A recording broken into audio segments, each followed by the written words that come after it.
Hey, it's Dr. B. Let's talk about emergency pimple treatments. It never fails. When you have a big event coming up or a hot date, sure enough, you will wake up like the day before or the day of with some giant volcano on your face. Even if you don't have acne, sometimes just stress and other factors can play a role. So I've got a few tips for you to help treat these, what I call urgent pimple treatments that are out there. So the first one is good old pimple patches. These have been really popular lately and for a good reason because they do seem to help quite a bit. Now, the caveat to that is that these are not meant to be used on cystic acne or nodulocystic acne. They really don't help too much with that because those are so deep. But they do help with your whiteheads or open comedones, as we call them. So you put them on, you leave them on 6 to 8 hours overnight. They also have the ones that you can use during the day that are transparent. You can even wear them under with makeup on top, so they're not really as visible. But these things have a lot of benefits. One is they don't tend to dry out the skin as much as a lot of the old-fashioned topical treatments and spot treatments do. They hold in the moisture, and they also help you resist picking at the lesion because it's covered. There's a ton of different brands available. They price range from mid to a little pricey just because the hydrocolloid material I think is the part that's probably the most expensive. But try different ones, see if you like them. The one that I have found recently that I really liked is called Peace Out Acne Duo. So this box comes with 10 daytime patches and 10 nighttime patches. Bought it at Sephora. It costs I think around $23 or something for a box of 20 total patches. And I liked them. They didn't dry my face out.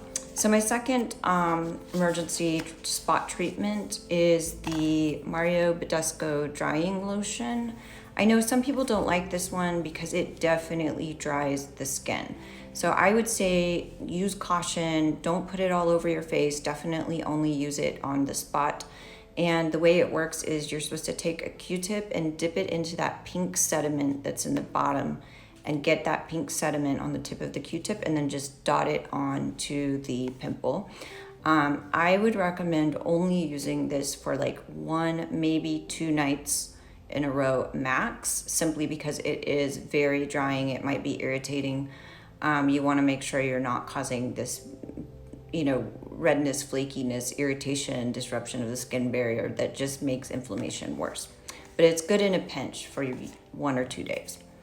And then one thing that I personally have used, and I know this sounds crazy, it's kind of like a home remedy, I guess you could call it.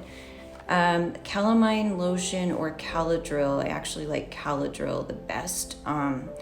Found in your grandma's medicine cabinet to use it on bug bites and stuff. For me, it actually helps if I get like some little inflammatory pimples. Sometimes it happens if I get skin purging after trying a new product or just a small blemishes that pop up. And I find that putting just dotting on the Caladryl on the lesion only helps kind of bring down the redness, and it soothes the skin and just helps it go down a little bit faster. And lastly, if you are somebody who suffers with nodules and cystic acne, and you know that these are deeper lesions and they're a lot harder to treat, they don't really respond very well to most of the topical acne treatments. So if you're doing all the things with your skincare, making sure you're not over drying your skin and causing more irritation and inflammation, but you have an event coming up and you've got some big cyst that comes up, you can go to the dermatologist and see if they're able to inject a very small dose of a steroid that goes just under the skin to help bring down that swelling and that discomfort. Now, it's very important if you do this, you don't do it all the time, and you make sure you get it done by somebody who's a professional who does do it all the time, because if they inject too high of a dose or if it's injected too deeply in the skin, it can cause a scar that's what we call a hypotrophic, or like a little divot in the skin that takes quite a while to resolve. So you don't want to get into that mess.